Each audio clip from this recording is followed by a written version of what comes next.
Bismillahirrahmanirrahim. Assalamualaikum warahmatullahi wabarakatuh. Rekan-rekan mahasiswa semester 1, selamat datang di perkuliahan online untuk mata kuliah Ilmu Kalam. Pada pertemuan kita kali ini, kita akan membahas aliran kalam berikutnya, yaitu aliran kalam Maturidiyah. Pada pertemuan sebelumnya, kita sudah belajar banyak aliran kalam, berikut juga dengan berbagai pemahamannya, serta juga dengan berbagai sejarah timbulnya aliran-aliran tersebut. Begitu juga pada pertemuan kita kali ini, materi yang akan kita bahas, yang kita akan diskusikan, yaitu saya sudah bagi menjadi 3 subpoin pembahasan. Yang pertama, seperti biasa, kita akan belajar terlebih dahulu terkait dengan sejarah munculnya aliran Maturidiyah.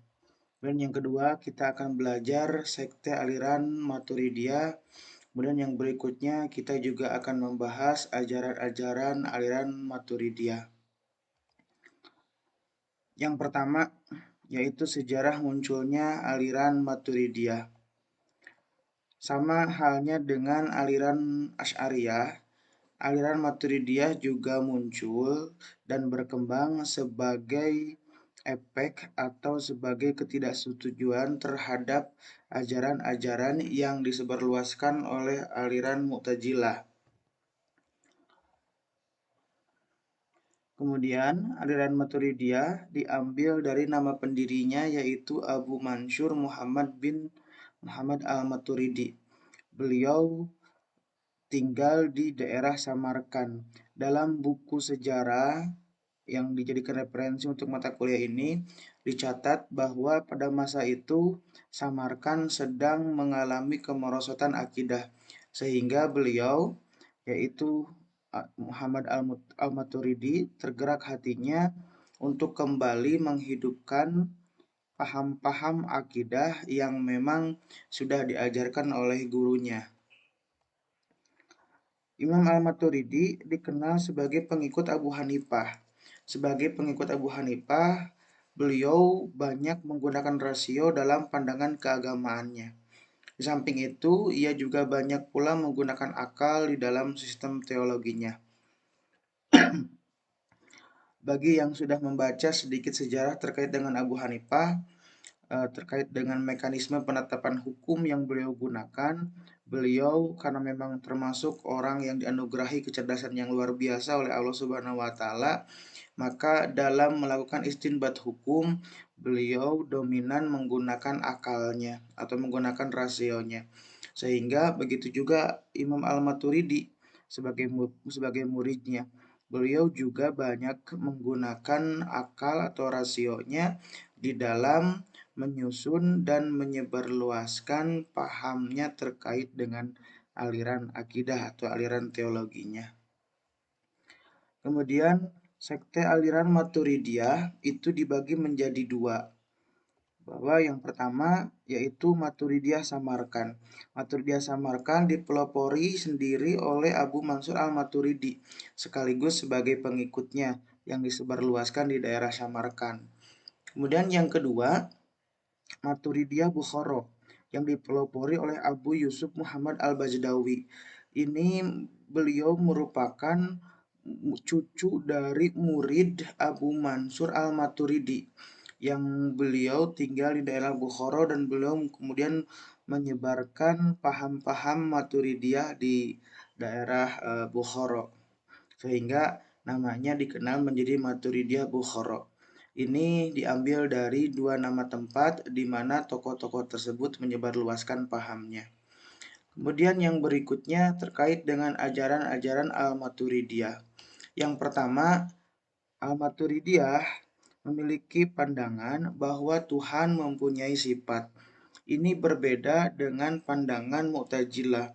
Kaum Mu'tazilah beranggapan bahwa Tuhan tidak memiliki sifat terkecuali sifat qadim, sebab sifat Tuhan tidak bisa dilepaskan pada zatnya. Berbeda dengan pandangan tersebut, Imam Al-Maturidiyah justru beranggapan bahwa Tuhan itu mempunyai sifat. Ini sama dengan pandangan akidah Asy'ariyah. Kemudian yang kedua, manusia mewujudkan perbuatannya sendiri. Ini kalau kita tarik ke belakang, kita sudah belajar terkait dengan paham Qadiriyah dan Jabariyah yang fokus membahas terkait dengan kekuasaan manusia.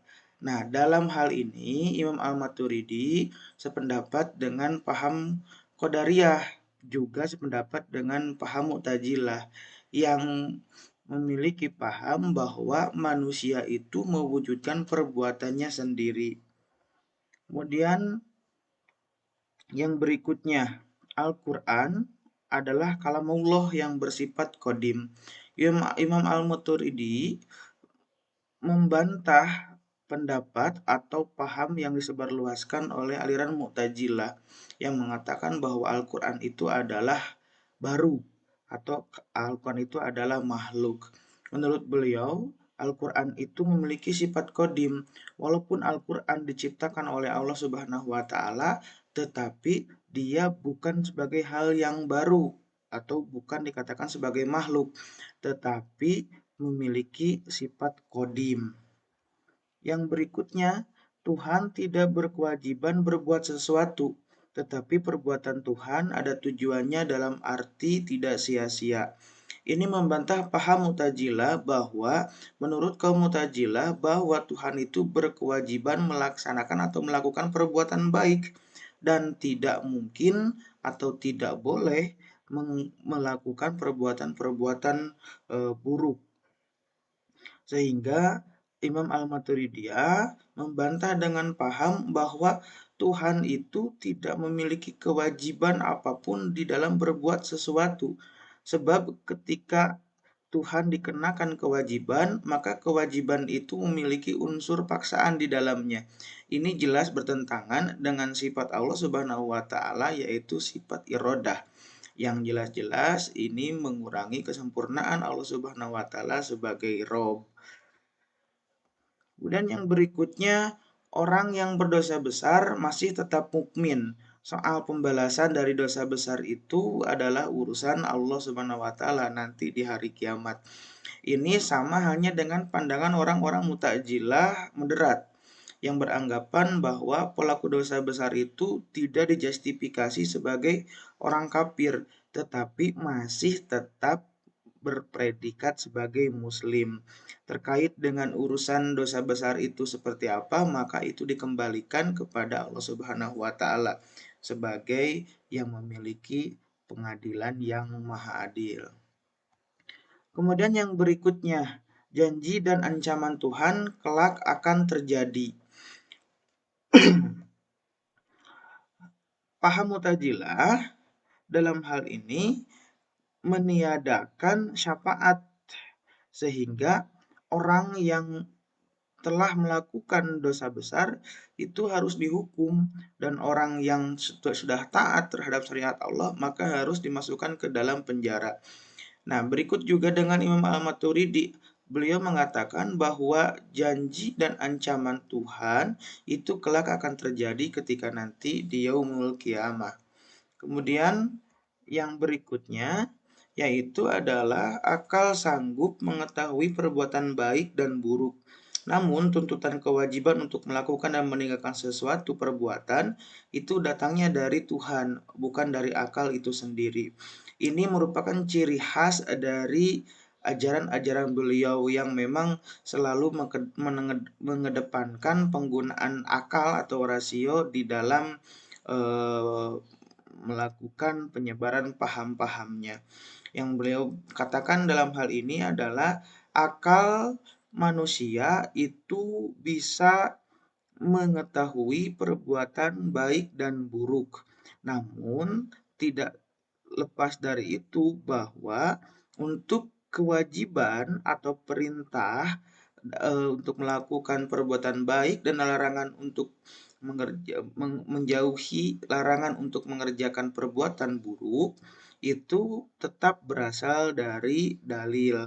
Ini berbeda dengan paham Mu'tazilah yang terlalu mengedepankan akal atau rasio mereka, di mana mereka akan memilah dalil-dalil nakli yang mereka eh, anggap sesuai dengan rasio mereka, itu yang akan mereka terima.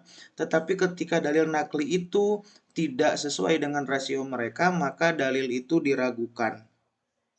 Nah, berbeda dengan paham Al-Maturidiyah, beliau beranggapan bahwa walaupun akal memiliki pengetahuan untuk perbuatan baik dan buruk, tetapi tetap nas Al-Quran dan hadis itu merupakan sumber utama yang menjelaskan terkait dengan kewajiban perbuatan baik dan perbuatan buruk yang sudah ditentukan oleh Allah Subhanahu wa Ta'ala. Baik, rekan-rekan mahasiswa, berikut merupakan penjelasan untuk aliran Al-Maturidi.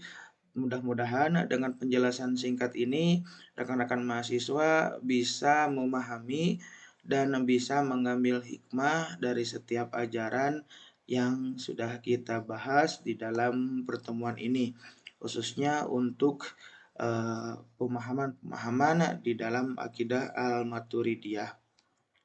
Terima kasih. Mohon maaf apabila ada kesalahan di dalam penjelasan. Segala yang keliru itu berasal dari saya dan benarnya dari Allah Subhanahu wa taala. Wabillahi taufik wal hidayah. Wassalamualaikum warahmatullahi wabarakatuh.